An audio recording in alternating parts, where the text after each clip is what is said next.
सत्संग।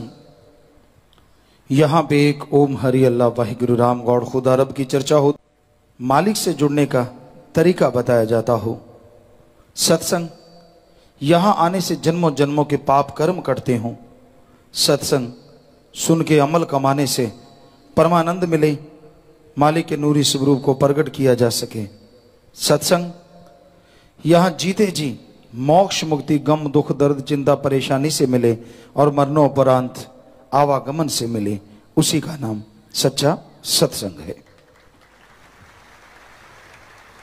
आप सोचते होंगे सत्संग जीव करता है, फिर भी टेंशन, फिर भी परेशानी, फिर भी बीमारियां। सत्संग सुनना ही काफी नहीं है, सुन के अमल करना है। क्या अमल करें जी? सीधा सा आसान सा काम। सत्संग में कहा जाता है नाम जपो, घंटा सुबह शाम नाम जपा करो। फिर देखते हैं कैसे आपके संचित कर्म पहाड़ से कंकर नहीं बनते। सुमन तो करना नहीं, वो नहीं जी, कोई और तरीका बताओ। और तरीका कोई हो ही नहीं सकता। सुमरन के बिना संचित कर्म कटते ही नहीं। सेवा करो, परमार्थ करो तो सुमरन में ध्यान लगने लगेगा, भक्ति में ध्यान लगने लगेगा और मालिक अच्छा लगने लगेगा। तब तो हर किसी को अच्छा लगता है। जब कोई मुसीबत हो, कोई परेशानी हो, कोई टेंशन हो, कोई लगे कि तकलीफ आने वाली है, मुसीबत आने वाली है, तो मालिक शहद से भी मीठा लगने लगता है। आगे पीछे तो उसकी याद भी नहीं आती। तो लगातार निरंतर उसका सुमरन हो, इसके लिए समय निश्चित करना अति जरूरी है। ये नहीं कि सुबह शाम जाप करेंगे, नहीं, टाइम फिक्स करो। सुबह 5 बजे तो 5 बजे। जैसे आप दफ्तर में जाते हैं, दुकान खोलते हैं, उस टाइम पे ना खोलो तो ग्राहक कितने चले जाएं। दफ्तर ना जाओ तो गैर हाजिरी लगे, सारे दिन की तनख्वाह गई। कैसे दौड़े चले जाते हैं। उसी तरह, बिल्कुल उसी तरह ये सोचना है कि हाँ भाई, सुबह के टाइम 2 बजे, 3 बजे, 4 बजे, 5 बजे, जब भी टाइम निश्चित कर लें, 6 बजे, कि हमने घंटा जाप करना ही करना है, आधा घंटा कम से कम सुमरण करना ही करना है। ये तो इस टाइम पे करना ही करना है, तो कर लोगे। अगर वैसे खुला छोड़ दिया, सुबह करेंगे शाम करेंगे, तो नहीं होता। मन बहकावा दे देगा, रे रुक जा, आज काम ज्यादा है, आज वो काम पड़े हैं, आज फला काम पड़े हैं, और आप डेली अगले दिन पे डालते जाएंगे। कभी 2 दिन कर लिया, 2 दिन छोड़ दिया, 2 दिन कर लिया, 2 दिन छोड़ दिया, और धीरे धीरे छोड़ने के दिन बढ़ते जाएंगे और करने के दिन कम होते जाएंगे। तो सत्संग में परमार्थ की बात सिखाई जाती है। इंसान दिखने में आजकल नाटकबाजी बहुत है, दिखने में कुछ और होते हैं, करने में कुछ और। जो दिखते हैं वो होते नहीं। आमतौर पे कहते हैं ना, जो गरजता है वो बरसता नहीं, और जो बरसता है वो कई बार गरजता नहीं। कहने का मतलब बड़े बड़े ढींग हाँकना, बड़ी बड़ी बातें करना, लोगों को दिखाना कि मेरे जैसा कोई भक्त नहीं, समझ लो वो खोखा चना बाजे घना। क्योंकि जिनको मालिक का नजारा आना लगे, तो गुरु के तो ये वचन है कि आप अपना चमत्कार, अपनी रहमो करम की बातें अपने अंदर जितनी हजम रखोगे उतनी बढ़ती जाएंगी। हाँ, गुरु पीर फकीर को सुनाओ जब वो हुक्म देता है। तो हर किसी को सुनाना, हर किसी को बताना, इसका मतलब होता है कि मैं अपना रंग जमा दूं कि भाई मैं इतना भक्त हूं, मेरे इतनी भक्ति है, मेरे को परमपिता जी दर्शन देते हैं, मुझको मस्ताना जी दर्शन देते हैं, और परमपिता जी, मस्ताना जी, परमपिता जी ने वचन किए, हम थे, हम हैं, हम रहेंगे। साफ साफ परमपिता सत्संग में सुनाया करते हैं कि किसी कोई पुराना जज है जो रिटायर हो चुका, तो क्या वो अब फैसला सुना देगा?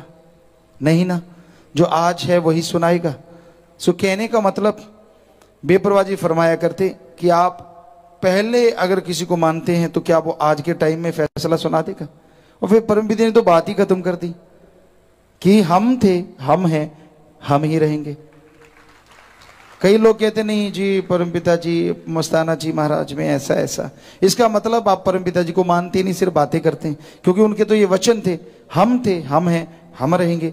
और अगर मानते हैं तो अब आपको क्या हो गया? अब क्या गड़बड़ हुई पड़ी है? उनके ही वचन है, समय के अनुसार संत पीर फकीर करते आए हैं, शुरू से होता आया है।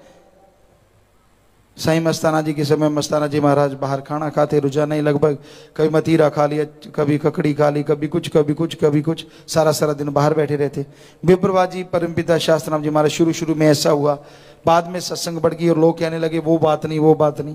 हमारी संगति इतनी हो गई है कि बाहर खाना मुश्किल है, बैठने चाय वगैरह पी ली, फिर टाइम ऐसा है कि बिल्कुल नहीं, और फिर ऐसा टाइम आप सबके सामने परमपिता जी ने शुरू किया घंटा सुबह शाम मजलिस का, बस कुछ देर मिलने के लिए। तो वो तभी से शुरू हो गया था, कोई नई बात नहीं है। लेकिन नहीं जी, वो तब कुछ और अब कुछ और। इसका मतलब जो उनका हुक्मनामा वचन है कि जो इनको हमें मानेगा समझो वो हमें मानता है, वरना जो इनको हमें नहीं मानता वो नहीं मानता। उसका सीधा सा अर्थ ये है।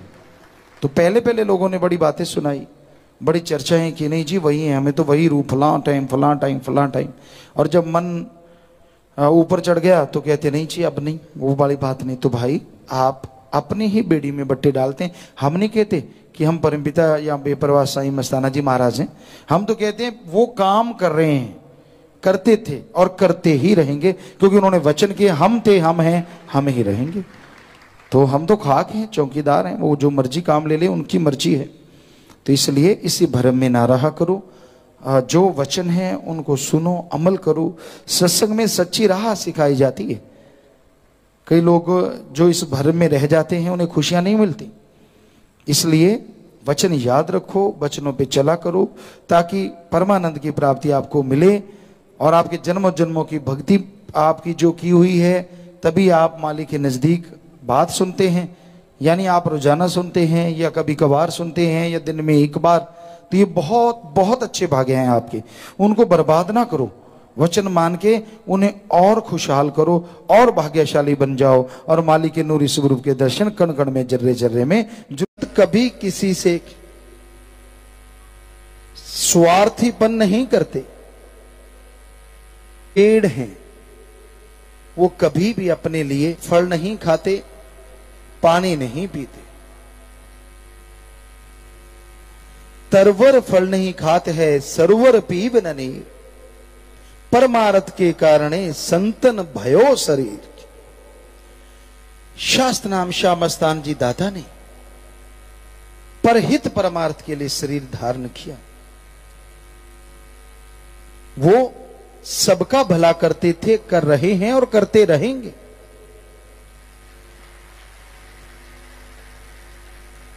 वो साथ संगत सबके भले के लिए हर पल गुजारते थे, गुजारते हैं और गुजारते ही रहेंगे।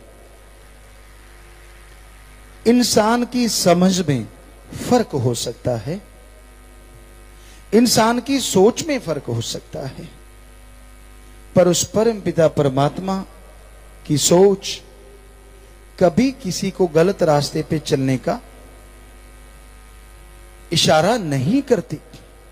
तो उनकी निगाहे करम होता है तो गूंगे ज्ञान करने लगते हैं, पिंगले पहाड़ चढ़ जाते हैं, अजी छोड़िए मुर्दों में जान आ जाती है।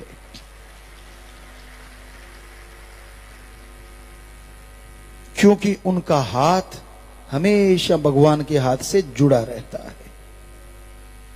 आप सुमन करते हैं और करते चले जाते हैं, जब तब जाके कहीं दर्श दीदार होता है।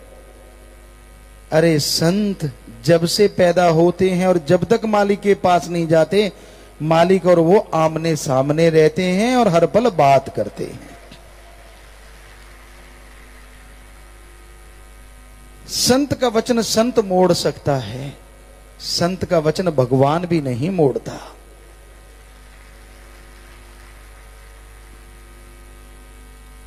क्योंकि भगवान कहता है आदमी की बांधी कोई भी छुड़वा सकता है और काल की बंधी भगवान छुड़वा सकता है, और भगवान की बंधी संत छुड़ा सकता है, लेकिन संत अगर बांध दें तो भगवान भी नहीं छुड़ा सकता। ये भगवान कहते हैं।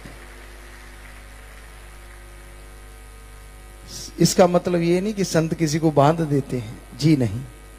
कहने का मतलब अगर आपके भयानक कर्म है पहाड़ जैसे, काल ने आप पे मर दिए, ईश्वर नहीं काट सकता, लेकिन संत बताते हैं ईश्वर का नाम जप आपने जपा तो ईश्वर रोक नहीं सकता, वो कर्म जल के राख हो जाते हैं। ना काल रोक सके ना भगवान रोक सके।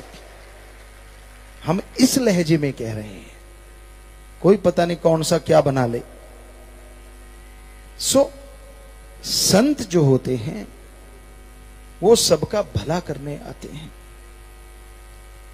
दया में रहमत बरसती है और मूसलाधार बरसती है। बर्तन सीधा है तो लबालब भरती है, और बर्तन आड़ा तिरछा है तो कुछ ना कुछ बरसती है। और बर्तन औंधा है, असर जरूर होता है लेकिन अंदर कुछ नहीं जाता। संत का मतलब है जो सबका भला चाहता है। संत कभी किसी का बुरा सोचते नहीं, करना तो दूर की बात। आदमी 100 बुरा सोचता है दूसरे का, लोग बुरा सोचते हैं, बुरा कहते हैं पीर फकीरों को, पर संत न छोड़े संतमई चे लाखों मिले असंत। ਧੰਨ ਧੰਨ ਸਤਿਗੁਰੂ ਤੇਰਾ ਹੀ ਆਸਰਾ। ਗੁਰੂ ਜੀ ਦੀ ਪਿਆਰੀ ਸੰਗਤ ਨੂੰ ਨਿਵੇਦਨ ਕੀਤਾ ਜਾਂਦਾ ਹੈ ਕਿ ਹਰ ਰੋਜ਼ ਸਤਸੰਗ ਸੁਣਨ ਦੇ ਲਈ ਸਾਡੇ ਚੈਨਲ ਡੇਰਾ ਸੱਚਾ ਸੌਦਾ ਨੂੰ ਸਬਸਕ੍ਰਾਈਬ ਕਰ ਲੈਣਾ ਜੀ।